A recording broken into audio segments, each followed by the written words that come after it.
Hey, so welcome back to another episode. So, oftentimes when we think about leadership, we think about the formal titles and everything that goes along with it.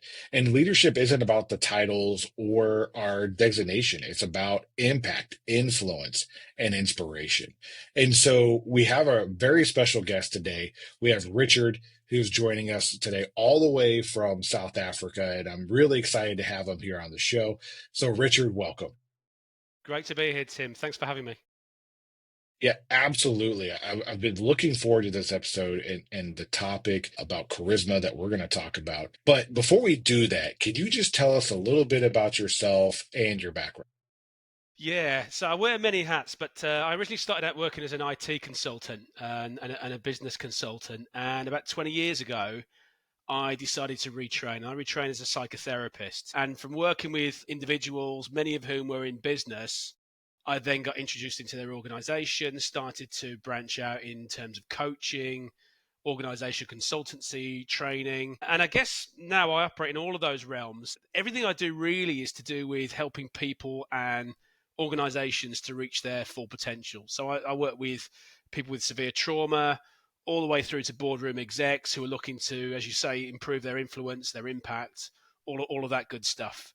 But essentially, all of it has that psychological underpinning to it. Awesome. So one of the questions that I have for you, just starting right off here, is when did you know that this was like a shift that you want to do? You said you had an IT background, but when did you know, like, you know what, I really want to get onto the people side of this? Yeah. Well, pretty much as soon as I got into IT, I didn't enjoy IT at all. I mean, where my strengths lay were not so much as a techie, but being the person who translated a lot of those techie ideas into ways that meant something for the individuals who were the end users. And so very early on in my career, I realized that's where my interest, that's where my strengths lay. And then I took a year out from doing that and traveled the world. And actually, traveling the world, I met a psychiatrist from Wales. We ended up sharing a tent in Patagonia in Argentina, talking about what we were doing there. He just got divorced. I was looking to do something different with my career. And he said, well, have you ever thought about being a psychotherapist? And it was really him that put me onto the idea of channeling all the things that I was interested in, all the things that I felt I was good at into a meaningful career. And that's how I got to where I am today. That's awesome how two people can meet in a completely unthinkable location, right? Completely In many random. people's Yeah. minds, completely random. And all of a sudden it ends up into a life-changing event. That's amazing and awesome. So when you were doing IT, what was your view of leadership, or were you in leadership roles, or were you just an individual contributor and then kind of get tossed into a leadership position? So I was in a management role from very early on in my career, and I guess when I sort of went into to the work environment, sort of mid to late '90s, it was still very much that sort of formal view of traditional leadership. You know, the authority base, people having to present themselves as infallible, all those kinds of things, and actually realizing that didn't work for me. And it didn't work for many of the people that were around me, and so one of the ways in which I tried to operate as a manager was to try and meet people where they were, understand their motivations, understand their hopes and concerns, and really adapt my messaging to suit the environment and the people that I was with, not in an inauthentic way, but in the way of just sort of pivoting slightly in terms of the emphasis to really sort of hopefully resonate with what was important to them. And I found that got really good impact for me. And then that's really sort of followed through into what I do in the therapy and the coaching world as well. It's not about talking at people, it's talking with people. Absolutely. I like how you say it's talking about talking with people, not Mm. talking at people. So speaking of people and the topic of charisma, can we just define what we're talking about so that we're all on the same page? Because I think it is a very heavy topic that people are like, oh, charisma, either you have it or you don't have it. And Yeah, not I don't believe that, but that's why we're talking today. So absolutely. what is it? What is charisma? Well, for me, charisma is really about how you connect with people.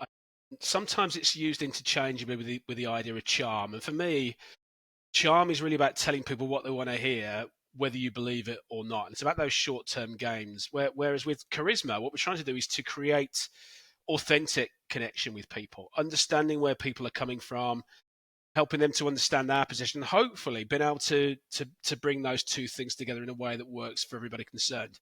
So it's about connection. It's about longer term relationships, and it's about creating a virtuous circle. So actually, you're getting what you need, but you're also helping other people to get what they need. And they're coming away from their interactions with you feeling better about themselves and better about the possibilities that are available to them. And I guess there are lots of training courses out there around this idea of charisma. But for me, a lot of them fall down because it's about an emphasis on outward behaviors.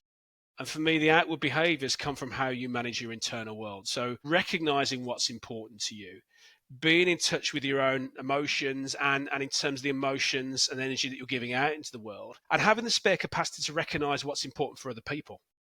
What are they not saying? What sits beneath the words that they use? And so often we objectify people, not intentionally, but because we're so concerned with what we want to achieve and so focused upon the content of what they say rather than the emotions that sit beneath it. And true charisma for me is really tapping into the emotions that sit beneath somebody's position. In your line of work, how hard is this for people to do? I know from my own perspective, but like from your perspective, is this something that comes natural to people, or is it just foreign and people just don't know how to do this anymore? Yeah, I think there's a broad spectrum, and it's fair to say some people are born with more charisma than other people. But I firmly believe, and the results stand up to support this, that actually wherever you're starting from, you can improve, you can develop, and you can move further along that continuum. So it's absolutely within anybody's capabilities to become better at this stuff. But I think there are definitely things that get in the way of it. And I think that the biggest thing that gets in the way of it is the pace of life. More than ever now, we're operating at a fast pace. We've got things at our fingertips, technology. So what that does is it increases our impulses. And impulses really get in the way of our ability to be emotionally intelligent. And more than that, so often we're working remotely now as well. So we're not naturally honing those skills. And I think even for somebody like me, if I am away from people for a few days, I notice that rustiness. I'm not as sharp. I'm not as emotionally intelligent as I might be. So there's a lot to be said for hybrid working and working remotely and having technology, but it definitely gets in the way of some of those natural human skills that we. Yeah, so I reminded of our younger generation coming up, and everything is so technology based. Even myself, I do a lot of things technology based, communications, text message, emails, phone calls, and I wanted to do this on video because it's more of as close as we can get to being in person together, right? Yeah. And so when we talk about those human skills, what are some things that we need to do to fix that human to human interaction? Yeah. So I think first and foremost, it's being around people more. But more than that, it's about being more reflectful and mindful. And you think about the medium that we're operating on today, things like Teams, Zoom, people are packing more and more into their day, particularly their working day. So you're going from one meeting straight into the next meeting, straight into the next meeting. And in the old days, you at least have a break to walk down the corridor or back to your desk or to change to a different meeting room or venue. So you have that time for your brain to sort of come down for reflection, to talk about people, about things that sit outside of the main meeting agenda. Whereas now, because we're packing so much in, things are becoming more transactional. So people are turning up for meetings and it's all about, right, what are we here to discuss? Let's discuss it. Right. See you next week. So you're not getting those bits that sit around the formal content of the meeting. So you don't forge the same connections with people. You don't understand things that people are perhaps afraid to venture within the main meeting. So inevitably, we don't reflect on how we're feeling. We don't reflect on what we're giving out. And we don't have time to get to know people on a deeper level. And having good relationships with people helps us to withstand difficulties, disagreements in meetings, because we don't know people as well. So actually, we're more likely to read the worst into what they say and to take them at face value without understanding where their position is coming from. So as much as technology is fantastic, it does lend itself to inhibiting our natural charisma. That's really powerful that you say that because as you're talking about it, I'm thinking about my typical day and how I go from meeting to meeting to meeting, and it is very transactional. And I find myself having to be more intentional on the relationship part of trying to get to know somebody on a deeper level. So if you had to like list 2 to 3 traits or 2 to 3 people that you think exhibit this characteristic the best, who would they be? And what would they be? Interesting. So I think the first people that come to mind, first one is Oprah Winfrey. And I'll explain why in a moment. And another one is Richard Branson. I think for me, both of those people, first and foremost, they're very accomplished, but they also demonstrate humility. So they don't claim to have all the answers to everything, but they involve other people. They're very inclusive. They acknowledge when they don't know something. They acknowledge when they've made a mistake, but they do it with a positive attitude. In other words, what we call the growth mindset. They're quite happy to talk about their setbacks, but they embrace them. They're part of their story. And I think that levels the playing field. It's inspiring for other people, and that means that people are more likely to open up about what's going on for them. So that's the first thing. But I think more than that, they demonstrate curiosity for other people. Again, talking with people rather than talking at people, wanting to understand what's important to other people in terms of making people feel relaxed, but also so that they know how to hone their message in the way that's most likely to resonate with people. So I think that's important too. But also, if you listen to them, and lots of other very charismatic people, they're very measured in terms of when they speak and what they say. They don't necessarily speak for the sake of speaking. They speak when they're adding value, and they give people that extra moment to qualify what they think and what they say. And you think about how often we are in regular human interactions, we tend to hold people to the first thing that comes out of their mouth. And it may be the first time they've thought about something. It may be they're not quite sure what they think or feel about something. And if we close people down straight away, number one, it makes them feel unsafe. But number two, we don't really allow them that opportunity to better understand their own position. When we allow people to do that, not only is that helpful for us, but also they come away from those interactions with us having a very different experience than the one that they might have with the average person. So lots of reasons why slowing down, introducing pauses into conversation can be really, really useful in terms of taking that conversation in a very different direction. Yeah, I was just writing these notes down because I was like, you mentioned being humble and having humility. They create curiosity in people. And then the part that really resonated with me was giving the people the ability to kind of re-talk about what they said, because sometimes it's probably the first thing they're saying it. And I can't really imagine a time that I've actually seen that where people really took the extra time to ask people, it's like, well, what did you mean by that?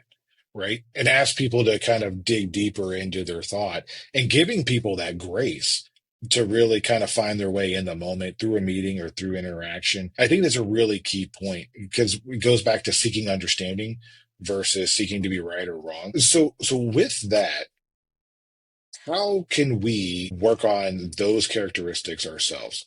So, what are some things that we can do today to get better at this?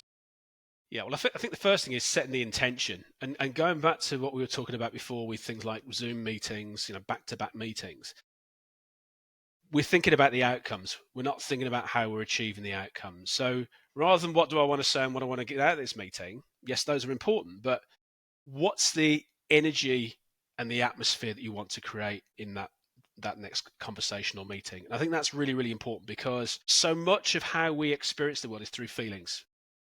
We'd like to think of ourselves as being very rational, particularly in business, but actually, essentially, we're sophisticated animals. And the first way in which we experience any situation is through energy and emotions. So setting that intention is really important, because it means that we are more likely to be mindful of how we're coming across, and our outward behaviors and the way that we deliver our message is more likely to be channeled towards the intention that we've set. We don't always get it right, but we're setting that intention. And I often talk to people about transitions. So even if you're very busy and you've got lots to do, even if you've only got 30 seconds between one meeting and another, setting your intention, but also recognizing how you are feeling is really, really important, because even if you can't change that feeling, being aware of it allows you to mitigate against it. If you're really ultra enthusiastic and that doesn't suit the occasion, you're going to crowd somebody out. And equally, if you're angry, even if you're not angry with that person, that's going to influence your voice, your body language, the energy you bring into the situation. So at least being aware of it is really, really important.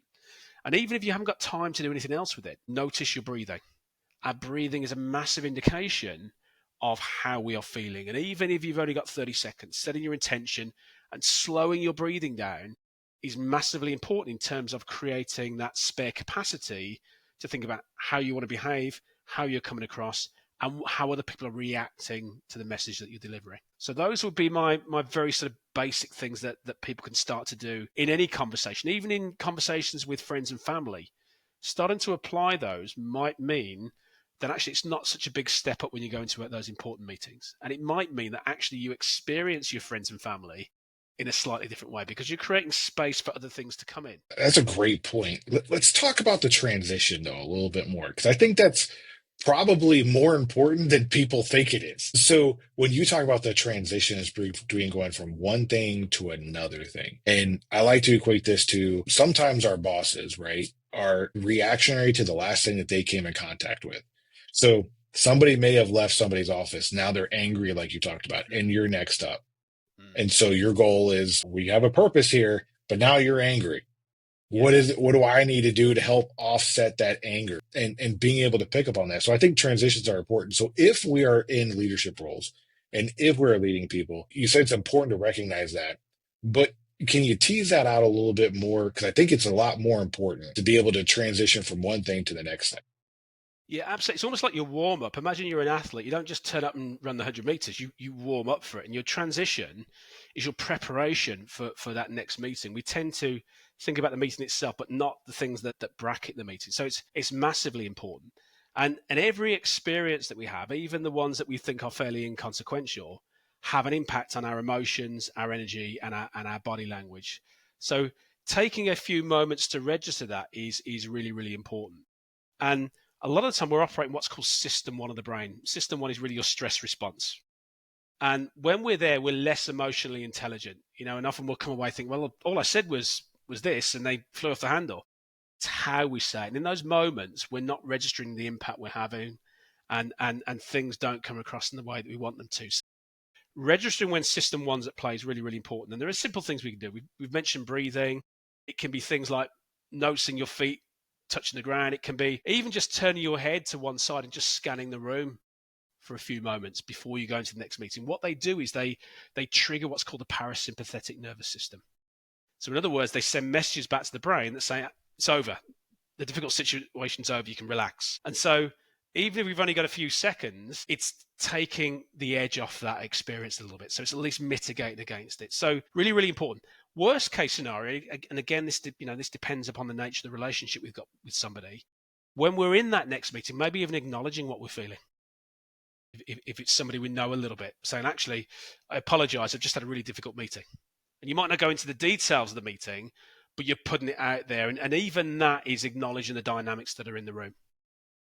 And sometimes that can be a great way of putting people at ease because you're being honest. That's a great point to being able to be vulnerable in yourself and express, hey, I just had a difficult time and being able to be humble. But I want to go to something that you said earlier, which you talked about being authentic, where people think charisma may be putting on a show or an act, and how do we really develop more authentic pieces of us? And if we've never been intentional about our behavior, our actions, and even to develop a more authentic self, or maybe ourselves aren't as pleasant as it needs to be, and we're working on that. How do we overcome the fakeness of trying to be more authentic, if that makes Yeah. sense?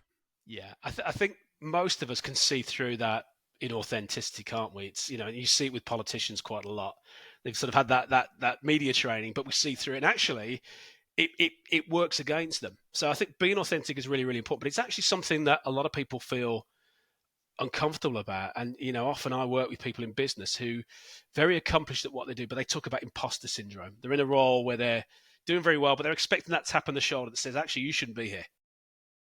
And one of the reasons for that, it's not the only reason, but one of the reasons for that is because actually we're not showing our uniqueness.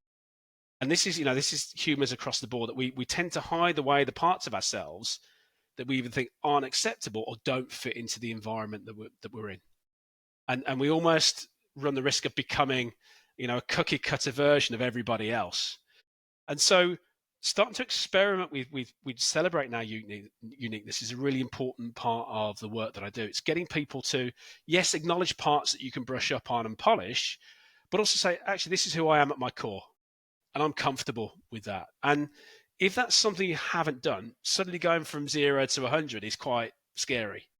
So the kind of things that I talk to people about is doing little micro experiments and doing those repeatedly and incrementally. So it might be, rather than having a superficial conversation with somebody on the Monday morning about what you did at the weekend, share something that actually matters to you, something that you absolutely love doing, even if it's a little bit quirky, or something that really gets you goat. Giving something to somebody that's actually real and testing the water. And a lot of the time, you'll be surprised. People actually either react in a positive way, or at the very least, they show curiosity for what it is that we share with them. And actually, when we do that, that feeds our confidence, and we can do that again, and we can maybe do a little bit more next time. And so over time, we're starting to be a truer version of who we are. And that's not to say that we don't adapt when we go into work compared to how we are at home, but the closer we can be to being one version of ourselves, the more authentic we're going to be, but also we're going to do our best work. And we're actually going to also develop our own personal brand. People are going to know what we stand for because we stand out from the crowd. And that's really, really important in terms of the work that I do as well. What is your personal brand? That's a great point. What is your personal brand? And, how do you stand out? And being vulnerable again. I think this goes back to being vulnerable to It be does. Yeah. yourself. And that's really hard, I think, for a lot of people to do, especially in high stakes environments, if we're not being taught that at an earlier age. I think. In your experience, how do you find that? Do you find one demographic harder to work with than another when it comes to being able to embrace our authenticity, like who we are as people and overcoming imposter syndrome? Yeah, I think it's challenging different demographics, but I do a lot of work with women in business, and I think women find this really tough, particularly as they get higher up the ladder. That they kind of get caught between two stools quite often. They don't want to come across as being a soft touch, and they don't want to come across as being just like the men, or even a more exaggerated version of the men that they encounter. And so they're left grappling with which parts of themselves that are actually okay to share. And I think Hillary Clinton touched on this when she was vying to become president. She talks about, I get vilified if I show my feminine side. I get vilified if I try and be more assertive. What do you want me to be? So I think lots of people have that, but I think particularly women, as they sort of get higher up the ladder, really grapple with that. So again, part of the work that I do is really getting people to do these small experiments. So we'll just give people a little bit of who you are, see how they react, get more comfortable with it, try it with friends and family, get comfortable doing it there, and then maybe just do a little bit in a more exposed situation. But the more you expose yourself to vulnerability, a lot of the time actually you get that positive feedback that says it's okay to be like that. And actually you're known for that. You stand out for being like that. But very, very difficult because of how society's set up. Yeah, it's kind of it reminds me of how do you build trust? Well, you got to trust people. It Yeah, it kind of sounds kind of counterintuitive, right? Like, how do you build trust? Well, you got to trust people. Well, I don't trust people. exactly. Exactly. How do you be authentic? Well, share a little bit of You've got part to of give yourself, something. and that's You've got to give scary. something. Yeah. Yeah, and so I would say, how can we? I know you mentioned share a little part of something that's more about yourself, but what is something that we can do internally that is not in a public setting? Because maybe there are people who are like, you know what, Richard, I don't know who I am. Like, I've pretended to be somebody else for so many years. I don't know who I am. What can I do to figure out who I am? Yeah. Yeah. Really interesting question. I think one of the important things that will give us a clear indication of who we are and what's important to us is to register our feelings. It goes back to emotional intelligence, and a lot of the time, again, because we're busy, we don't tend to reflect on our experiences. And one of the things that I often talk about with clients is put a bit of time aside at the end of the day to reflect on your experiences. It only has to be sort of 10 or 15 minutes. Get a pen and pad and think back on the different things that have happened that day and the emotional impact they've had on you. Which things have actually made you feel good? Which things have made you feel energized? And that will give you some indication of what's important to you. And the clearer you get on that, you'll start to recognize themes and patterns. And that will tell you, what are the things I need to protect? What are the things that actually are important to me that I need to make non-negotiable? And the more you sort of file away at it, the clearer view you get on how it is that you want to shape your world. And that will also give you a clear view on where you're adding value. Because quite often we get energized by, excuse me, by being creative, by achieving things, by helping people. And the clearer we become on that, we start to seek those opportunities out. And it also gives us a sense of self that actually I'm somebody who helps people, or I'm somebody who gives people a bit of a lift when I speak to them. That's part of who I am. And all the research shows that actually when we start to register positive qualities in ourselves, we gravitate towards them more. Doing that's really, really important, because so often when we're operating at a fast pace, we don't do that. We're on the treadmill. Again, we're objectifying things. We're thinking about what am I going to do next, rather than how was that. Yeah, no, that's a very interesting take on it because from our conversation, I've taken away a couple of things is slow down, right? Slow down and be more in tune with emotions and become more emotionally intelligent of your emotions and other people's emotions. And then Absolutely. be authentic of who you are and figure out who you are because I think that resonates more with anything else, right? And I think that's what you're saying. Yeah. Yeah, absolutely. And for most people, you don't get that single light bulb moment. You think, I know who I am. It comes over time, but the more you whittle away at it and you start to define things, the more it reveals other things that are important to you and are an important part of what your brand is as well. Those are all great points. So you just I'm looking at your book right now. So I noticed as we're having this conversation, it's a great outline of the reason why you should read Richard's book, Charisma Unlocked, the science and strategy to captivate, influence, and succeed in business. So from just this little bit of our interaction together, right? There are tons of nuggets that are in this book. So what drove you to be like, you know what? I have to write this. I have to get this book out to people. Well, a few reasons, really. I guess the main reason is because the topics come up in so many of the coaching and the therapy sessions that I have with people. And people want to learn about this stuff. They want to be the best version of themselves. And so, it's really the accumulation of 20 years of experience of working with people and doing research on this topic. And it's so important because it really does make a difference. It's all well and good being accomplished at what you do for a career, but actually, whatever you do, your connections with people make the fundamental difference. They're the things that make you stand out. They are the things that will make you rise the ladder if that's what you want to do. Points. So I usually leave the last word up to my guest. And is there anything that we haven't talked about that you're like, you know what? We haven't talked about this at all. And I really want to talk about this one thing.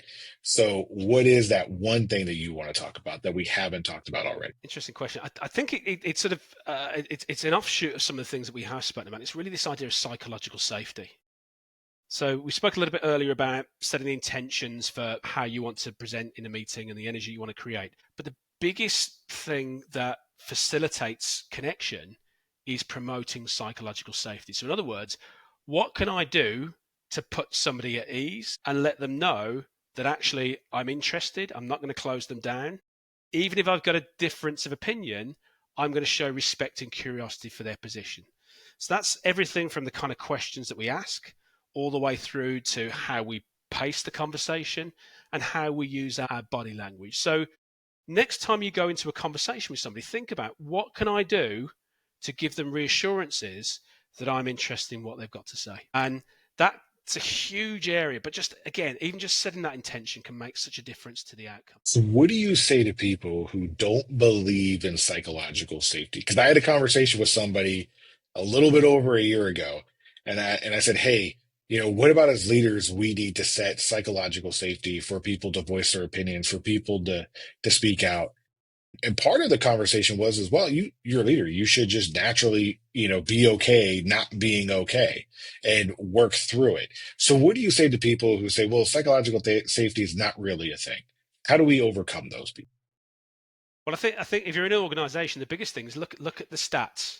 Look at the stats, the number of people that leave your organizations, the number of people that take time off sick, and maybe benchmark your organization against similar organizations within your industry. Because in most industries, the most innovative companies are the ones that are the most successful. Well, actually, psychological safety is really, really important for promoting that sense of creativity. Creativity is about experimentation. And if you're worried that you're going to get shouted down or punished, you're not going to speak up with new ideas. You're not going to speak up when you don't understand or you've made a mistake. So there are lots of reasons why it's important. And if you're somebody who's a skeptic about that, maybe do an experiment with one team within your organization. Try a different approach with them and just see if the data backs that up. And I'm pretty sure it will. No, absolutely. I'm a big fan of making sure that everyone has a voice and everyone speaks up and share their mind. Because I don't want to leave any ideas on the table.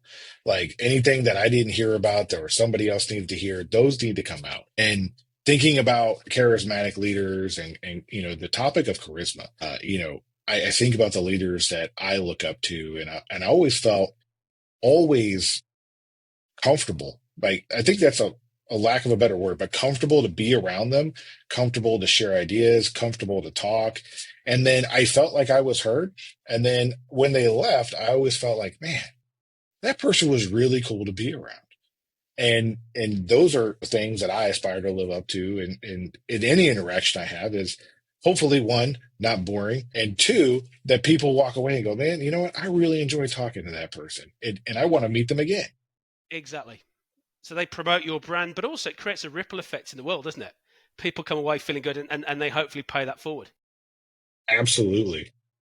Absolutely. So if you're watching this right now and listening to this on the radio, if you want to hear more from Richard, I'm going to post in the comments down below in the description all the ways that you can find Richard. I'm going to leave links to his books. I'm going to leave links to his website and how you can get a hold of him and you can reach out and talk to him. So, Richard, I really appreciate you being on the show and thanks for stopping by. Absolute pleasure. Thanks, Tim.